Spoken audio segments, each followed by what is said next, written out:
آپ نے جھوٹ بول کر ہمیں دھوکہ دیا ہے۔ ابو سفیان بزدل ہے۔ ابو سفیان نے پورے قبیلے کو بزدل بنا دیا ہے۔ اب محمد صلی اللہ علیہ وسلم کے چیلے ہمارے سر پر کودیں گے۔ اور ایسے بہت سے طنز اور غصے میں بڑے ہوئے آواز مکہ کے گلی کوچوں میں گشت کرتی رہتی تھی۔ ان آوازوں کے پیچھے یہودیوں کا دماغ بھی کام کر رہا تھا، لیکن اہل قریش کے غیرت اور ان کا جذبہ انتقام انہیں چین سے بیٹھنے نہیں دیتا تھا۔ ابو سفیان اس حالت تک پہنچ گیا تھا کہ اس نے باہر نکلنا ہی چھوڑ دیا۔ خالد کو وہ دن یاد آیا جب اسے ابو سفیان نے اپنے گھر بلایا تھا۔ خالد کے دل میں ابو سفیان کا وہ احترام نہیں رہ گیا تھا جو کبھی ہوا کرتا تھا۔ وہ بادل ناخواستہ صرف اس لیے چلا گیا کہ ابو سفیان اس کے قبیلے کا سردار ہے۔ وہ ابو سفیان کے گھر گیا تو وہاں اکرمہ اور صفوان بھی بیٹھے ہوئے۔ خالد، ابو سفیان نے کہا، میں نے مدینے پر حملہ کا فیصلہ کر لیا ہے۔ خالد کو ایسا محسوس ہوا جیسے اس نے غلط سنا ہو۔ اس نے اکرمہ اور صفوان کی طرف دیکھا، ان دونوں کے ہونٹوں پر مسکراہٹ آ گئی۔ ہاں خالد، ابو سفیان نے کہا، جس قدر جلدی ہو سکے لوگوں کو مدینے پر حملے کے لیے تیار کر لو۔ یہودیوں نے جن قبائل کو قریش کے ساتھ دینے کے لیے تیار کیا تھا ان سب کے طرف پیغام بھیج دیے گئے۔ یہ فروری 627 عیسوی کے آغاز کے دن تھے۔ مختلف قبائل کے لڑاکا دستے مکہ میں جمع ہونے لگے۔ ان قبائل میں سب سے زیادہ فوج غطفان کے تھے، اس کے تعداد 3000 تھے۔ منع اس کا سالار تھا۔ 700 آدمی بنو سلیم نے بھیجے۔ بنو اسد نے بھی خاصے فوجی بھیجے جس کا سالار طلحہ بن خولید تھا، اس کا تعداد تاریخ میں نہیں ملتی۔ قریش کے اپنی فوج کے تعداد 4000 پیادہ اور 300 گھڑسوار اور 1500 شتر سوار تھے۔ اس پورے لشکر کی تعداد جو مدینہ پر فوج کشی کے لیے جا رہے تھے کل 10,000 تھے۔ اس کے کمان ابو سفیان کے ہاتھ میں تھی۔ ابو سفیان نے اسے متحدہ فوج کا جمعیت القبائل کہا تھا۔ ان میں سے کچھ قبائل مکہ میں نہیں آئے تھے۔ انہوں نے اطلاع دی تھی کہ جب لشکر مکہ سے روانہ ہوگا تو وہ اپنے اپنے بستے سے کوچ کر جائیں گے اور راستے میں لشکر سے مل جائیں گے۔ خالد کو آج وہ وقت یاد آ رہا تھا جب اس نے مکہ سے کوچ کیا تھا۔ لشکر کا تیسرا حصہ ان کے کمان میں تھا۔ اس نے ایک ٹیکری پر گھوڑا چڑھا کر وہاں سے اس تمام لشکر کو دیکھا تھا۔ اسے لشکر کے دونوں سرے نظر آ رہے تھے، دف اور نفریہ اور شہنائیہ اور لشکر کے مترنم آواز جو ایک ہی آواز لگتی تھی خالد کے خون کو گرما رہی تھی۔ اس نے گردن تان کر اپنے آپ سے کہا تھا کہ مسلمان پس کر رہ جائیں گے، اسلام کے زرے عرب کے ریت میں مل کر ہمیشہ کے لیے فنا ہو جائیں گے۔ یہ اس کا عزم تھا۔ یہ لشکر 24 فروری 627 عیسوی بمطابق یکم شوال ہجری مدینہ کے قریب پہنچ گیا۔ قریش نے اپنا پڑاؤ اس جگہ ڈالا جہاں احد کی لڑائی کے لیے خیمہ زن ہوئے تھے۔ وہاں 2 ندیاں آ کر ملتی تھی۔ دوسرے تمام قبائل احد کے پہاڑی کے مشرق کی طرف خیمہ زن ہوئے۔ قریش نے یہ معلوم کرنے کے لیے کہ مدینے کے لوگوں کو قریش کے لشکر کی آمد کی اطلاع ملی ہے یا نہیں 2 جاسوس تاجروں کے بیس میں مدینہ بھیجے۔ ابو سفیان اور اس کے تمام نایاب سالاروں کی خواہش اور کوشش یہی تھی کہ مدینہ والوں پر بے خبری میں حملہ کیا جائے، لیکن دوسرے ہی دن قریش کا ایک جاسوس جو یہودی تھا مدینہ سے آیا۔ اس نے ابو سفیان کو بتایا کہ مسلمانوں کو حملہ آور لشکر کی آمد کی اطلاع مل چکی ہے۔ مسلمانوں میں خوف ہراس پھیل گیا تھا۔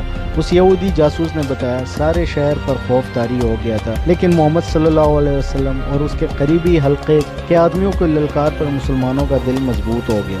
گلی کوچوں میں ایسے اعلان ہونے لگے جن سے تمام شہر کا جذبہ اور حوصلہ اونٹ کر آیا اور مسلمان لڑائی کے لیے ایک جگہ اکٹھے ہونے لگے۔ میرے خیال میں ان کا تعداد 3000 سے زیادہ نہیں ہوں گے۔ مورخ لکھتے ہیں کہ مسلمانوں کے تعداد 3000 سے زیادہ نہیں تھے۔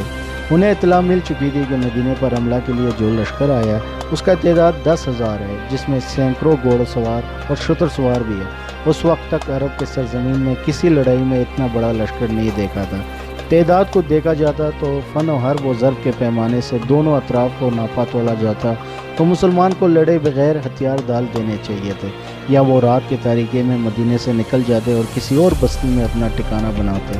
کوئی سوچ بھی نہیں سکتا تھا کہ 3000 مسلمان 10,000 کے لشکر کے مقابلے میں ذرا سے دیر کے لیے بھی کھڑا ہو سکیں گے۔ 10,000 لشکر نہایت آسانی سے مدینے کے اینٹ سے اینٹ بجا سکتا تھا، لیکن یہ حق اور باطل کا ٹکر تھے۔ یہ اللہ کے آگے سجدے کرنے والوں اور بت پرستوں کا تصادم تھا۔ خدا کو حق کے ساتھ دینا تھا۔ خدا کو اپنی اس عظیم پیغام کی لاج رکھنی تھی جو اس کے ذات باری نے غار حرا میں عرب کے ثبوت کر دیا تھا اور اسے رسالت عطا کی تھی۔ خدا ان کے ساتھ دیتا ہے جن کے دلوں میں حق اور صدق ہوتا ہے۔ یہ نبی کریم صلی اللہ علیہ وسلم کی للکار تھی جو مدینہ کے گلی کوچوں میں سنائی دے رہی تھی۔ لیکن اے اللہ کی عبادت کرنے والوں، خدا تمہارے ساتھ اس صورت میں دے گا جب تم دلوں سے خوف و ہراس نکال کر ایک دوسرے کے ساتھ دو گے اور اپنے جانیں اللہ کی راہ میں قربان کر دیں۔ یہ عزم کرو کہ جو ہمارے اللہ کو نہیں مانتا اور جو ہمارے دین کو نہیں مانتا وہ ہمارا دشمن ہے اور اس کا قتل ہم پر فرض ہے۔ یاد رکھو، قتل کرنے کے لیے قتل ہونا بھی پڑتا ہے۔ ایمان سے بڑھ کر اور کوئی طاقت نہیں جو تمہیں دشمن سے بچا سکے گی۔ تمہیں دفاع مدینے کے نہیں اپنے عقیدے کے کرنا ہے۔ اگر اس عزم سے آگے بڑھو گے تو 10,000 پر غالب آ جاؤ گے۔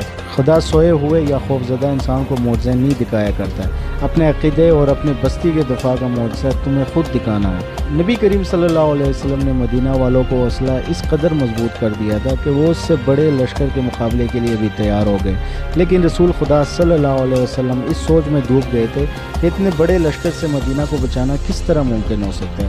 آپ صلی اللہ علیہ وسلم کو یہ تو پورا یقین تھا کہ خدا حق پرستوں کے ساتھ ہے، لیکن حق پرستوں کو خود بھی کچھ کر کے دکھانا تھا۔ بچاؤ کی کوئی صورت نظر نہیں آ رہی تھی۔ خدا نے اپنے نام لیوا کی مدد کے انتظام کر رکھا تھا۔ ایک انسان تھا جس نے عمر کے آخری حصے میں اسلام قبول کیا تھا۔ اس انسان کا نام سلمان فارسی رضی اللہ تھا۔ سلمان فارسی آتش پرستوں کے مذہبی پیشوا تھے، لیکن وہ شب و روز حق کے تلاش میں سرکردہ رہتے تھے۔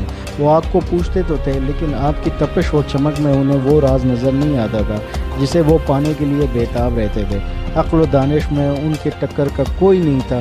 آتش پرست انہیں بھی اس طرح پوچھتے تھے جس طرح آگ کو۔ جب سلمان فارسی رضی اللہ کی عمر بڑھاپے کی دہلیز پلانگ کر خاصی آگے نکل گئی تھی تو ان کے کانوں میں عرب کی سرزمین کا ایک انوکھی آواز پڑی، خدا ایک ہے، محمد صلی اللہ علیہ وسلم اس کا رسول ہے۔ یہ آواز سلمان فارسی کے کان میں گھر بیٹھے نہیں پڑی تھی۔ ان کا عمر علم کی تلاش میں سفر کرتے گزر رہی تھی۔ وہ تاجروں کے قافلے کے ساتھ شام میں آئے تھے، جہاں قریش کے تاجروں کے قافلے اور کچھ مسلمان تاجر بھی جایا کرتے تھے۔ قریش کے تاجروں نے سلمان فارسی رضی اللہ کو طنزیہ اور مزاحیہ انداز میں بتایا کہ ان کے قبیلے کا ایک آدمی کا دماغ چل گیا ہے اور اس نے نبوت کا دعویٰ کیا ہے۔ ایک دو مسلمانوں نے عقیدت مندی سے سلمان فارسی کو نبی کریم صلی اللہ علیہ وسلم کا عقیدہ اور آپ صلی اللہ علیہ وسلم کی تعلیمات سنائے۔ سلمان فارسی رضی اللہ یہ سب سن کر چونک پڑے۔ انہوں نے ان مسلمانوں سے کچھ اور باتیں پوچھی، انہیں جو معلوم تھا انہوں نے بتایا، لیکن سلمان فارسی رضی اللہ تشنیگی محسوس کر رہے تھے۔ وہ اتنا متاثر ضرور ہو گئے تھے کہ انہوں نے نبی کریم صلی اللہ علیہ وسلم تک پہنچنے کا فیصلہ کر لیا۔ کچھ عرصے بعد سلمان فارسی رضی اللہ رسول خدا صلی اللہ علیہ وسلم کے مقدس سائے میں جا بیٹھے۔ انہیں وہ راز مل گیا جس کے تلاش میں وہ مارے مارے عمر گزار رہے تھے۔ انہوں نے رسول اللہ صلی اللہ علیہ وسلم کے دست مبارک پر اسلام قبول کر لیا۔ وقت تک سلمان فارسی رضی اللہ بڑھاپے کے آخری حصے میں پہنچ چکے تھے۔